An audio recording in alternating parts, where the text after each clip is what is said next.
लसीकरणाच्या दिवशी.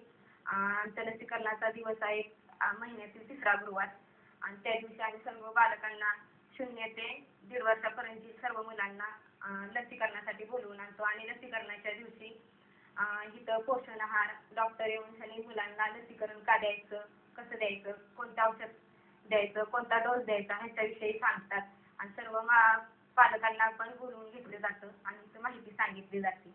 आरोग्य खात्यात आम्ही गावातील पोलिओ डोस असेल त्या दिवशी पोलिओ डोस करतो.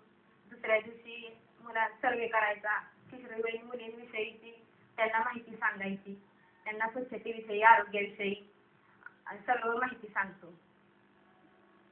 चांदवडीतल्या जिल्हा परिषदेच्या प्राथमिक शाळेत विद्यार्थ्यांच्या सर्वांगीण विकासावर भर दिला जातो. शिक्षा अभियानांतर्गत कार्यानुभव, प्रात्यक्षिक, शैक्षणिक साधनांचा वापर करून शिक्षक विद्यार्थ्यांना अध्ययन अनुभव देतात. आज योजनेअंतर्गत अत्यंत निरोगी स्वच्छ वातावरणात विद्यार्थी पोषक भोजनाचा आस्वाद घेतात. कोण रे? या शाळेमध्ये केंद्र शासन आणि राज्य शासन पुरस्कृत विविध योजना शाळेमध्ये राबवल्या जातात. त्यातील पोषण आहार राष्ट्रीय माध्यमिक योजनेअंतर्गत आपल्या शाळेमध्ये ही योजना चांगल्या प्रकारे राबवली जाते. शारीरिक आणि मानसिक विकास होण्यासाठी आहाराची आणि दर्जेदार आहाराची गरज असते.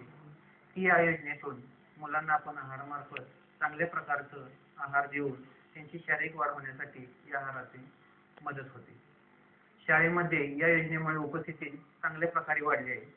शाळेमध्ये 100% पटनोंदणी व 100% उपस्थिती असते. दिवसभर पाणी पुरेल अशा पद्धतीने 2 टाके आम्हाला ग्रामपंचायतीने उपलब्ध करून दिलेले आहेत. त्याचबरोबर मुलांचे स्वच्छता राखणे यासाठी फार असं मुलाचं उपयोग त्याचा झालेला आहे.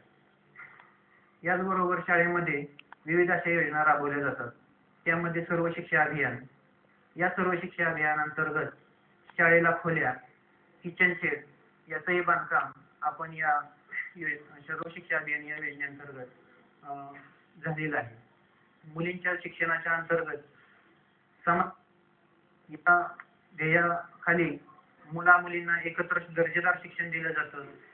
त्याचबरोबर विविध विषय कोपरे, बोलक्या भिंती, पताका अशा पद्धतीनं शाळेचं वातावरण अतिशय सुंदर असं करण्यात आलेलं आहे. यासाठी गावकऱ्यांचं फार असं मोलाचं मार्गदर्शन होतं. गावातल्या सुधारणा आणि प्रगतीपासून आसपासच्या भागातले नागरिक आईला माझी गाडी यायला पाहिजे ती जोडले गेले आहेत. चांदवडी गाव हे माझ्या घरापासून 5 किलोमीटर अंतरावर आहे. पण माझे मिस्टर डॉक्टर असल्यामुळे आणि आमच्या घरात 3 पिढ्या डॉक्टरची चालू असल्यामुळे या गावाशी माझा संपर्क खूप चांगला होता. तेथील सगळेच लोक मला माहित होते. त्या ह्याच्यात त्यांच्या योजना, त्यांनी निर्मल ग्राम योजनेचे की बक्षीस पुरस्कार मिळाले होते त्याची मला बरीच माहिती झाली. त्या ह्याच्यात आम्ही ज्या महिलांकरता उद्योग जे चालू केले आहेत त्या ह्याच्यात इथेच आम्ही या परिसरात कामाला ज्या मुलींना काम देतो त्यामुळे त्या स्वतःच्या पायावर उभ्या आहेत आणि त्यामुळे ती प्रत्येक महिला जवळजवळ महिन्याला 5 ते 7 हजार रुपये मिळवू शकते. हे करत असताना मला चांदवडी गावाची माहिती जास्त मिळाली की येथील हे ग्रामपंचायत आणि इथले ग्राम अधिकारी ही सर्वजण सक्षम आहेत आणि खूप चांगलं काम करतायत. हे काम करत असताना बाकीच्या पण ग्राम पंचायतींनी असेच पुरस्कार मिळवून या ग्राम योजनेत भाग घेऊन आपण मोठं देशाचं कार्य करायला पाहिजे असं मला वाटतंय. म्हणून या मी मुद्दाम ग्रामपंचायतीत येऊन यांचं कौतुक करण्याकरता इथं आले ते की हे असेच त्यांनी बक्षिसं मिळवावी आणि निर्मल ग्राम म्हणून जो पुरस्कार मिळताय तो कायम ठेवावा अशी सदिच्छा देते. UIDAI देशात राहणाऱ्या सर्व नागरिकांसाठी हा आपला आधार प्रमाण ग्रामविकासाची चळवळ लक्षणीय आहे. यात सुजाण ग्रामस्थांचं मोलाचं योगदान आहे. मी चांदवडी गावामध्ये जेव्हा आमच्या गावामध्ये जेव्हा अधिकारी वर्ग गावामध्ये आल्यानंतर अधिकाऱ्यांनी सांगितलं निर्मल गाव स्वच्छ करण्यासाठी गावामध्ये आम्ही सर्व एकत्रित ग्रामस्थांनी आणि सरपंचांनी सहभाग घेतला आणि सहभाग घेऊन लोकांना सर्व प्रत्येकाच्या घरी जाऊन देवाला अधिकाऱ्यांनी सांगितलं, देवाला माहिती दिली आम्हाला की तुम्ही बाबा येऊन बाबा सर्व त्या तुम्ही शौचालय बांधा. लोकांना अधिकार वर्गाने सांगितल्याप्रमाणे आम्ही लोकांना सांगितलं, तर लोकांनी शौचालय बांधले. शौचालय बांधल्यानंतर आज आज गावामध्ये 100% शौचालय आहेत. सन 2009 मध्ये चांदवडीला महात्मा गांधी तंटामुक्त गाव हा 1,00,000 रुपयांचा पुरस्कार प्राप्त झाला.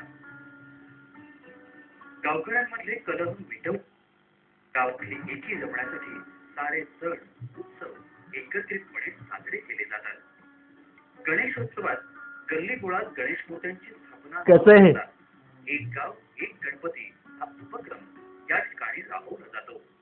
आमच्या गावामध्ये जे आम्ही सगळे उत्सव करतो त्यामध्ये गणपती एक वर्षापासून करत आहोत. त्यानंतर सर्व उत्सव हे एकत्र आम्ही गावाचे सर्व आमच्या गावाचे सगळे थोर मंडळी आणि सर्व युवक निर्वाह मंडळाचे सर्व आम्ही सभासद हे एकत्र आम्ही चांगल्यारीत्या आम्ही पार पाडतो. जे पंचायत समितीतर्फे जे झाडं लावण्यासाठी जे आम्हाला काम येतं ते आम्ही संपूर्ण झाडं वगैरे लावणे, गावचे संपूर्ण गटर वगैरे असते सगळं साफ करणे. आम्ही स्वच्छता म्हणजे सर्व मुलं एकत्र येऊन सकाळ संध्याकाळ सगळ्यांची कामं दिवसाची आम्ही काम करून सकाळ संध्याकाळ आम्ही संपूर्ण रस्त्याची लुटणे वगैरे प्रत्येकाच्या सणासाठी समजा स्वच्छ खड्ड्याची परत बागेची आम्ही संपूर्ण चेकिंग करतो. सगळ्यांना झाडं लावण्यासाठी सांगतो वगैरे. आता आमच्या मंदिरासमोर जी झाडं आहेत ती सगळी आम्ही लावलेली आहेत. शाळेच्या तिथं आम्ही सगळी संपूर्ण झाडे लावलेली आहेत. त्यामुळे शासनातर्फे झाडं जी फ्री मिळाली होती ती आम्ही लावलेली आहेत. पुनर्वसित चांदवडी म्हणजे पुनरायुक्त. ग्रामपंचायतीनं लोकसंख्येच्या 1.25 पट झाडांची लागवड करून प्रत्येक गावकऱ्यांना यात सहभागी.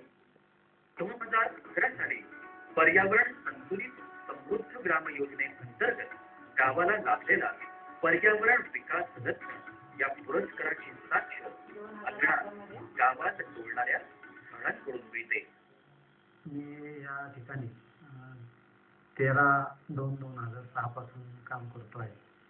गेल्या 7 वर्षामध्ये या ठिकाणी विविध प्रकारच्या योजनांच्या माध्यमातून विकास काम करण्याचा प्रयत्न केला. गावामध्ये प्रामुख्यानं पर्यावरण संतुलित समृद्ध ग्राम योजनेअंतर्गत कुठले रे? ग्रामस्थांच्या आणि वरिष्ठ कार्यालयाच्या मदतीनं सन 2010-11 ते 2012-13 या 3 वर्षामध्ये उल्लेखनीय कामगिरी सदर ग्रामपंचायत 3 वर्षासाठी पर्यावरण संतुलित योजनेअंतर्गत वृक्ष लागवडीमध्ये पात्र ठरलेले आहे. आणि सन 2011 मध्ये ग्रामपंचायतीस विशेष म्हणून पर्यावरण विकास रत्न पुरस्कार प्राप्त झालेला आहे. विविध जातीची वृक्ष लागवड त्यामध्ये मग नारळ असेल, आंबा असेल, चिंच असेल अशा प्रकारची उत्पादन देणारी झाडं लावून त्या ठिकाणी प्रत्येक झाडाला ड्रीपद्वारे पाणी पुरवठा करण्याचा प्रयत्न करून प्रत्येक झाड 100% जगवण्याचा प्रयत्न या माध्यमातून केलेला आहे. यासाठी आमच्या लोकांचं सहकार्य, ग्रामस्थांचं सहकार्य तर लाभलं. त्याच पद्धतीनं आमच्या आज चांदवडी ग्रामपंचायतीला पर्यावरण संतुलित समृद्ध ग्राम योजनेअंतर्गत प्रथम वर्षीचे 2 लाखाचा निधी, त्याप्रमाणे द्वितीय वर्षासाठी 2 लाखाचा निधी आणि तृतीय वर्षासाठी 2 लाख असे एकूण 3 वर्षामध्ये 3 वर्षाचे मिळून 6 लाखाचा निधी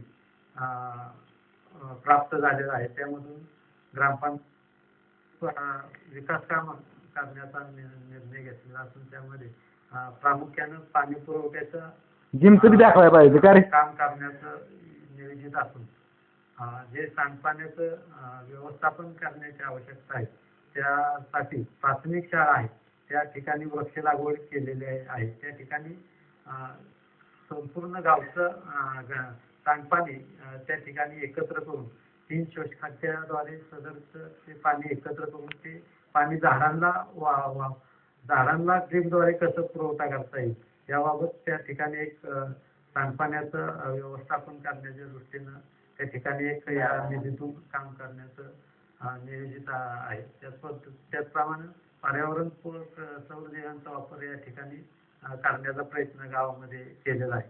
त्याच पद्धतीनं जे शौचालयाचं संख्या 100% वैयक्तिक शौचालय या ठिकाणी असून लोक नियमित त्याचा वापर करतात. या गावामध्ये कोणी व्यक्ती उघड्यावर शौचालयाला जात नाही. या गावाला पूर्वी टँकरने पाणी पुरवठा केला जात होता. काटकसरीत वापर, पाण्याची स्वच्छता, सांडपाण्याचा निचरा अशा अनेक गोष्टींवर जनजागृती करण्यात आली आणि झाली.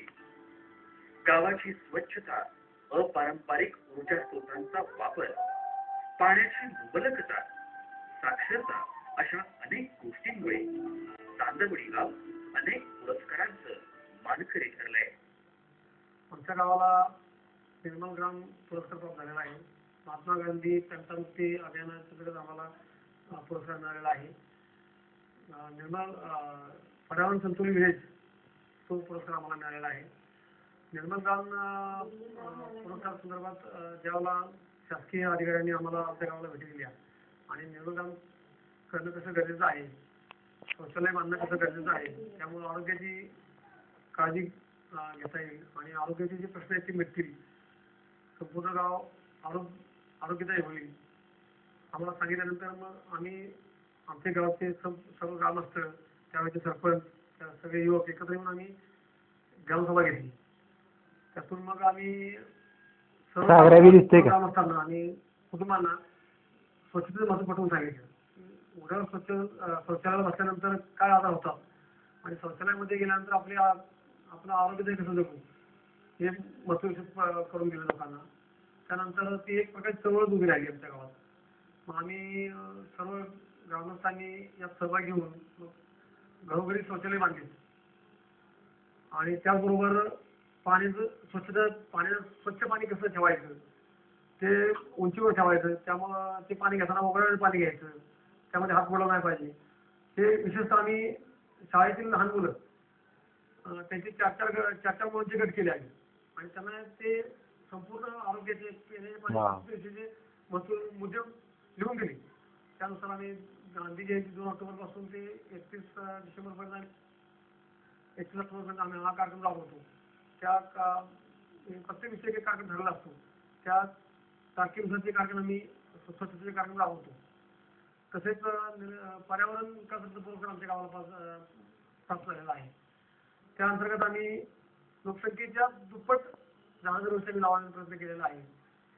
जास्त सावली झाडे आम्ही लावण्याचा प्रयत्न केलेला आहे. तसेच संत गाडगे महाराज स्वच्छता अभियानांतर्गत आम्ही सांडपाण्याचा निचरा कसा करायचा, परसबाग ते सांडपाणी परसबागेला कसं द्यायचं, त्या गोष्टी, रस्ते स्वच्छ कसे ठेवायचे, गटर स्वच्छ कसे ठेवायचे त्यावेळी लोकांना महत्त्व पटवून दिलं. तसेच ग्रामीण पाणी पुरवठा आमच्या गावापासून 1 किलोमीटर गावाची पाणी पुरवठा आहे. तिथून आम्ही पाणी ते आमच्या टाकीमध्ये आणून सोडतो. त्यामध्ये TCL रोजच्या रोज रुपये आमचे टाकतात, त्यांचे टाकायला घेतली जाते. लहान मुलांना आणि तरुणांना आम्ही त्याबद्दल हे केलं, मोटिवेट केलं की बाबा आपण लोकांना ग्रामस्थांना हे महत्त्व निश्चित करून देऊया.